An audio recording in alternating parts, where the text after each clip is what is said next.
अंजलीबाई आले आले. अहो या की लवकर, ते पत्रकार आले तो. हा नमस्कार. नमस्कार. अंजलीबाई अहो तुमची वाट बघून शेवटी आम्ही इकडे आलो बघा. सॉरी, माझ्यामुळे तुम्हाला त्रास झाला. अहो पण घरातल्या कामांमुळे मला जमलंच नाही यायला. अहो पण एवढ्या लांब इंटरव्ह्यू घ्यायला आलतो तुमचा, तर तुम्ही यायला पाहिजे होतं का नाही? नाही, आम्हाला इंटरव्ह्यू हवा होता, आम्हीच यायला पाहिजे. तुम्हाला वेळ असेल तर सुरुवात करूयात का? चालते की. हो पटाक दिवशी येऊन जाईल इंटरव्ह्यू. तुम्ही गोदकाची काय बी काळजी करू नका. करूया सुरुवात. हो चालेल. काम बघितलं तुमचं, छान वाटलं. गावाचं लोकसहभागातनं झालं हे काम मॅडम. हो, गावातल्या सगळ्यांनी वर्गणी काढली आणि मग श्रमदान करून आम्ही काम पूर्ण केलं. पण लीड तर तुम्हीच केलं ना, सगळेच सांगतायत तसं. आचारसंहिता असताना गावाच्या पाण्याचा प्रश्न असा आगळ्या वेगळ्या पद्धतीनं सोडवावा असा विचार कसा आला मनात तुमच्या? नाही, त्याच काय झालं की खरं ही आयडिया का नाही आमच्या डोसक्यात आधी आलती. म्हणून तर आम्ही नाही का ते पाण्याचा टँकर मागवला होता. पण टँकर हा तर तात्पुरता इलाज होता. अंजली गायकवाडांनी कायमचा इलाज केलाय, त्यामुळं तो महत्वाचा नाही. पण ती आयडिया आधी आमच्या डोसक्यात आली ते ज्यादा महत्वाचं. वहिनी हा अंजलीबाईंचा इंटरव्ह्यू आहे, त्यांचा होऊ द्या की आधी, मग तुम्ही बोला.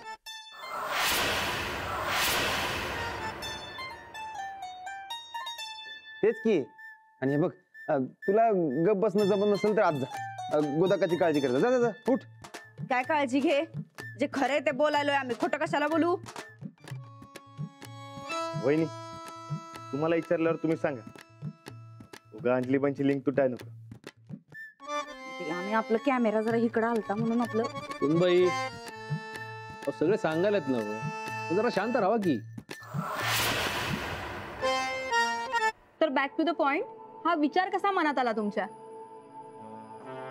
गावातले सगळे लोक पैसे देऊन पाणी विकत घेत होते. गावातनं जाता जाता एक दिवस एका आजींचं वाक्य मला कानावर पडलं. तेव्हा मनात विचार आला की नाही, गावातल्या गोरगरिबांना पाणी विकत घ्यायला लागू नये. आचारसंहिता चालू असल्यामुळे ग्रामपंचायतीतनं पैसे घेता येत नव्हते आणि आम्हालाही पैसे टाकता येत नव्हते. मग मनात आलं की गावातल्या सगळ्या लोकांनी पैसे गोळा केले आणि काम केलं तर, आणि मग आमची सुरुवात झाली. तुम्ही ही पहिलीच निवडणूक लढवताय. तुमच्या घरात राजकारणाचा वारसा आहे, पण तुम्हाला काय येऊ वाटलं राजकारणात? खरं तर मला राजकारणात यायचंच नव्हतं, पण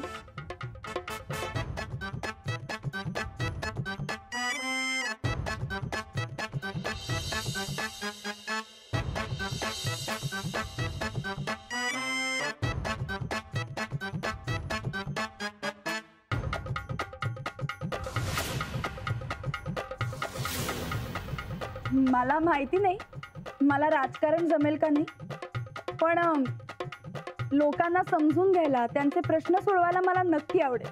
वा, अहो हेच तर राजकारण आहे. गायकवाड साहेबांच्या तालमीत तुम्ही चांगल्या तयार झालायत. तुम्हाला नक्कीच जमेल लोकांना सांभाळून घ्यायला. अहो आमच्या तालमीत नाही तयार झाली ती. अहो तिचा चांगुलपणा, समजूतदारपणा, सच्चेपणा जे आहे ते सगळं तिचंच आहे.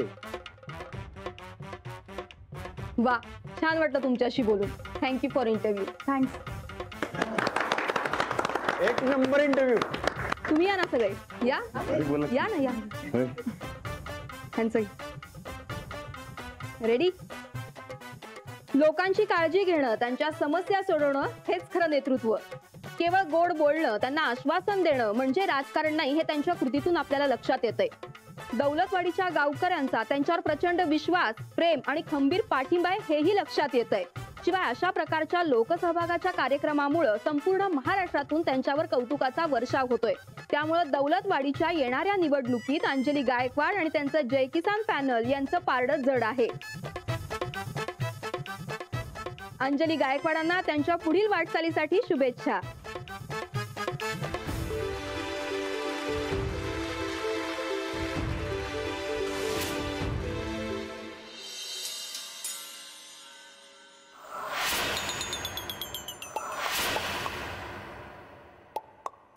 घर धडाधडा पेटल्यावर काहीच करता येत नाही का नाही माणसाला. माणसाचं कसं हात पाय गळून बसतात तसं तुम्ही बसलायसा. समजाच हातातनं निसटायलंय. सगळ्यांमोर राहणार कसं म्हणलं तुम्हाला गप्पा बसा. माझी तर दात किळीच बसली. अहो ताईसाहेब काहीतरी बोलावं. असं गप घुमेसारखं बसू नका. चंदे आम्हाला जरा शांत बसू दे. शांत बसू दे जरा. नाही मला माहित आहे तुमच्या आतमध्ये जाळ पेटलाय.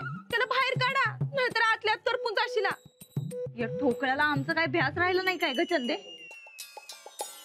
बायकोसाठी आम्हाला गप्प बसा असं कस काय म्हणलं त्यो. तेच तर समजाच हातातनं निसटलंय बघा. ताईसाहेब तुम्हाला सांगते म्या रानादामुळं का नाही तुमच्या पब्लिसिटीचा चान्स गेला. सोन्याचा चमचा तोंडात घेऊन जन्माला आलो होतो ग. आता आमच्या डोळ्यात देखत हे समजाच समजा मास्तरनीच्या घशात चाललंय. म्हणजे झालं ते झालं. आता तुमचा डाव टाका की. अगं डावच तर टाकलं होता खुळे. पण तो फेल गेला. काय करशील.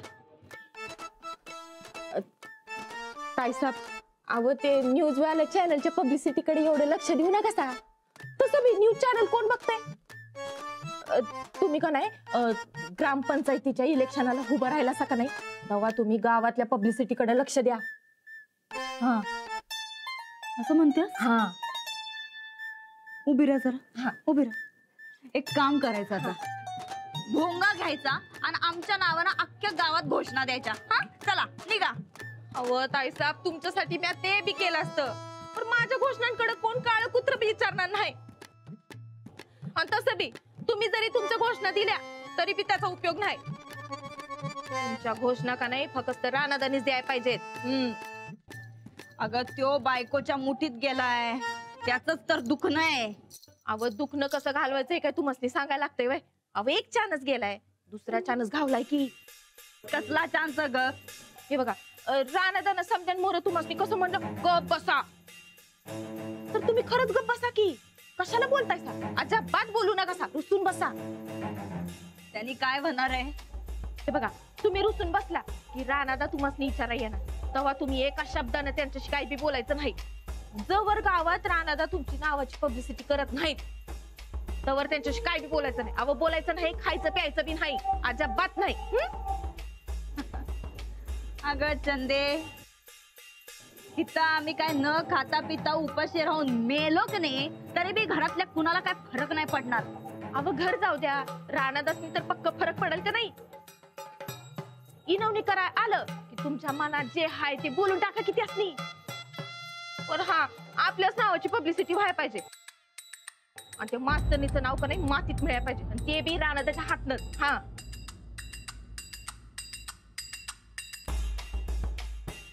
पण तो ठोकळा ऐकल का. आता ते तुम्ही ढोंगीपणा कसं करताय त्यावर हाय. रानादा साधा भोळा आहे त्यासनी गंडीवणं काय तुम्हाला काय सोपं नाही भाई. ठीक आहे आता या घटकेपासून आमचं आमरण उपोषण सुरू.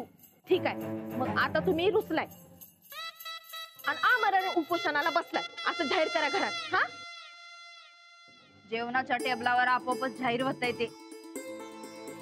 वा वा वा वा वा. वहिनींचा इंटरव्ह्यू एक नंबर झालाय म्हणून गोदाक्काने जेवण बी एक नंबर बनवले वाटतं. काका बक्का वासाभरनच भारी वाटायलंय. आबा पाहिजे होतं की नाही. हा लगेच निघून गेलो मारता. होय अरे मी लई नवला रे त्यासनी. म्हणलं लई अर्जंट काम आहे मुंबईत. गोदा का अहो तुम्ही का वाढताय. तुम्ही आराम करा मी वाढते. अगं तू बस मी गोळी खाल्ल्या एकदम खडखडीत आहे. चल ये बस तू. आणि होय मी आहे की गोदागान संकट. तुम्ही या तुम्ही बसा सगळ्यांसंगट जेवा. अहो बसा की. बसा बसा या. बसा बसा. आजचा दिवस अंजलीबाईंचा. गावात समधीकडे अंजलीबाईंची चर्चा सुरू आहे.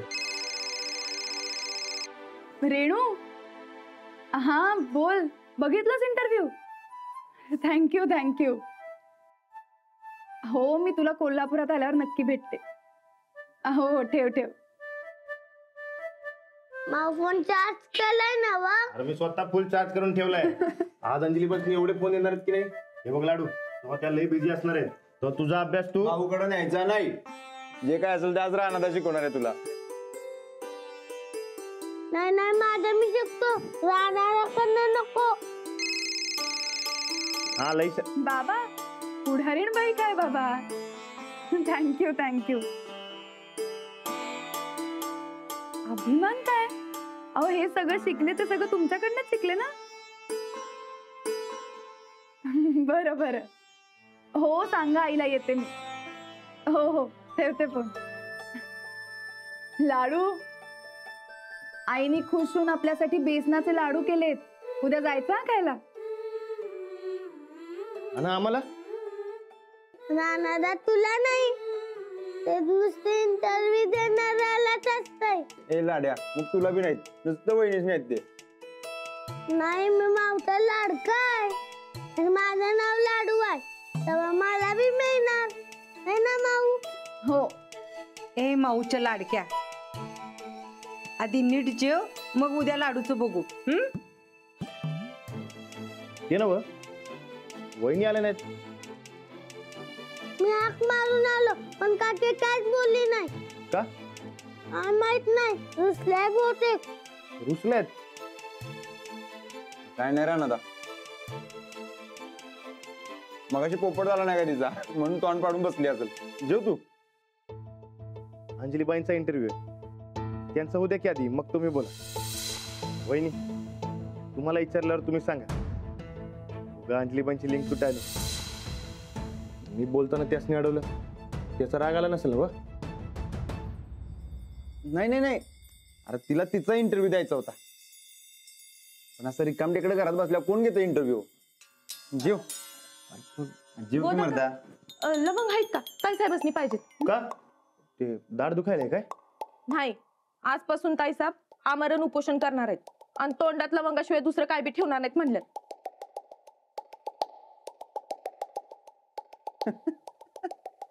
ढेकळाची आमरण उपोषण होय. झाली पाहिजे नाटकी सुरू. होय पण उपोषण कशासाठी. ते मला बी नाही माहिती कायच बोलणं झालं त्या. मी बोलतो तुम्ही त्यासनी बोलू ना जावा. अहो मी लई हिनवणी केली पर म्हणल्या की खोलीच्या बाहेरच पडणार नाही. असं कसं. आज एवढा चांगला दिवस आहे उपाशी राहणं बरं दिसतंय का. हे सूरज जा त्यासनी बोलू ना जा. काय गरज नाही घरात जरा काय चांगलं व्हायला लागलं की लागली नाटकं करायला. जाऊ दे जेव तू मर्दा. मग काय उपाशी झोपू द्यायचं का. हे बघ राणा तू जेवून घे. भूक लागली की येतील खाली त्या. अहो भूकनं तळमळायले त्या म्हणून तर भूक मारायला लवंग पाहिजे त्यासनी. द्या लवंग द्या. लवंग खाऊन भूक मरत नसती म्हणाव तिला. माझ्या बोलण्याचा राग आलाच ना होय ना अंजलीबाई. हो नाही तुम्ही राग येण्यासारखं काहीच बोलला नाहीत. हे आपल्याला माहिती आहे पण त्यासनी गैरसमज झाला असेल. ते पक्क माझ्यावर चिडला असणार मी बघतो. राणा जेवण गार होईल. तू आधी जेव आणि मग जाऊन बघ. चल बस. नाही आपण समजा इकडे जेवणार आता त्या उपाशी राहणार हे बरोबर वाटत नाही. मी सुरुवात करायला लागलोय बघ. हे लाड्या तुम्ही सुरू कर. वहिनी खाऊन घ्या तुम्ही. बरं ठीक आहे तुम्ही सुरू करा. मी वहिनीसनी बोलून आणतो. बरं तुम्ही जाऊन बोलवून या तोपर्यंत मी थांबते. आलो. कशाला राहणार बस की जेवायला.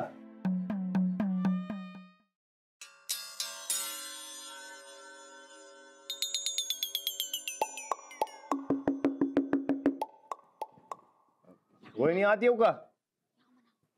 हा या रानदा.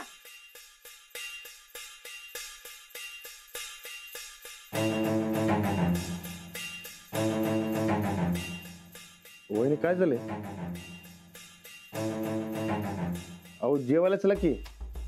जेवला नाही तर तब्येत खराब होणार.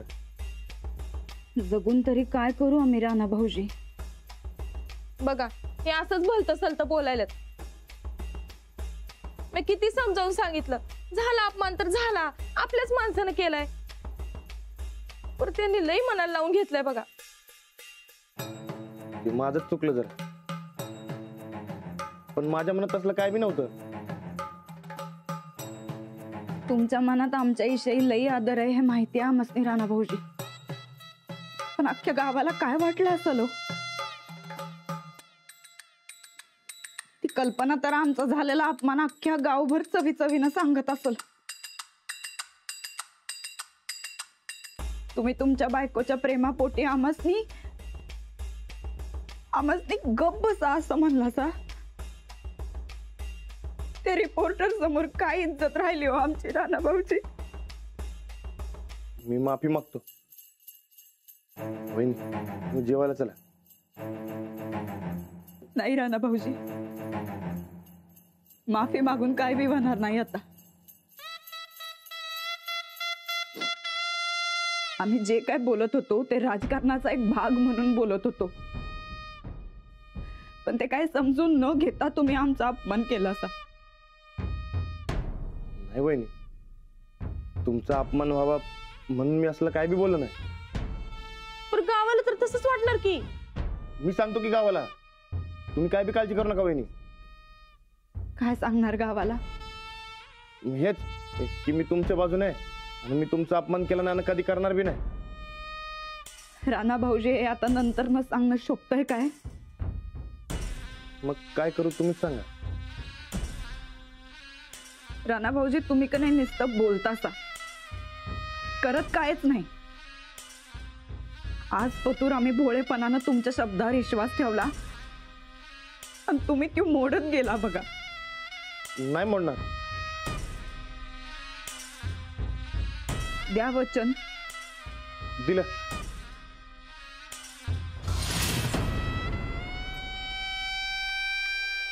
माग जाऊबाईसने शुभेच्छा देण्यासाठी तुम्ही अख्खा गावाच्या भिताड रंगवल्या होत्या, ते माहिती आहे आम्हासने. तसंच आमच्यासाठी बी कायतर करा. मी फक्त सांगा काय करू ते. नंदिता गायकवाडांचा विजय असो आणि अंजली गायकवाड मुर्दाबाद असं लिहा आणि आमचं समर्थक म्हणून तुमचं नाव टाका. काय हे असलं मुर्दाबाद वगैरे मी कसं लिहणार? अहो राणा भाऊजी, हे बघा राणा भाऊजी, हे असलं काय आमच्या बी मनात नाही हो. अहो जाऊबाई काय आमच्या दुश्मन आहेत काय? हा, घरातल्याच आहेत का नाही त्या? हा, पण ते नुसतं घरातल्या घरात, घराबाहेर त्या आमच्या विरोधक आहेत. राजकारणात भावनांना काय बी महत्व नसतंय.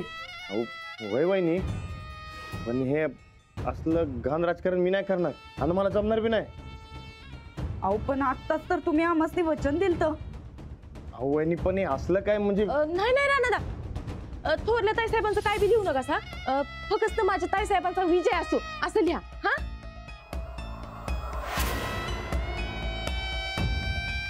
ठीक आहे. राजकारणात पातळी सोडून वागू नये असं म्हणतात ते पटतंय आम्हासनी. आणि त्यातल्या त्यात आपल्या घरातला माणूस असेल तर नाहीच नाही. तुम्ही नुसतं आमच्या विजयाच्या घोषणा लिहा, चालल तेवढं.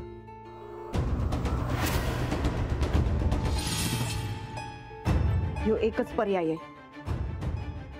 जमत असेल तर करा आणि त्याचा पुरावा बी आणून द्यावा, तरच आम्ही जीव.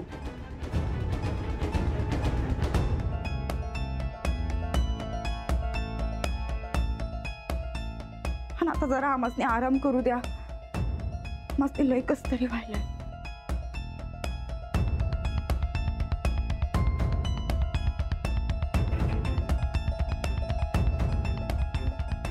तुला मध्ये मध्ये चोंबडेपणा करायला कुणी सांगितलं होतं ग?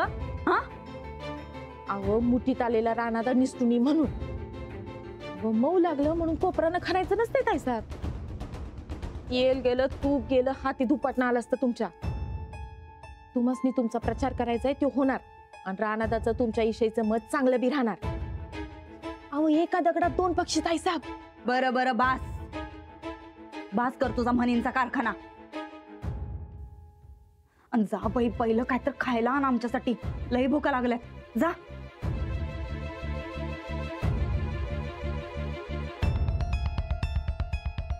आता या ठोकळ्याकडनं गावभर प्रचार झाल्याशिवाय आम्ही सुट्टीच देणार नाही.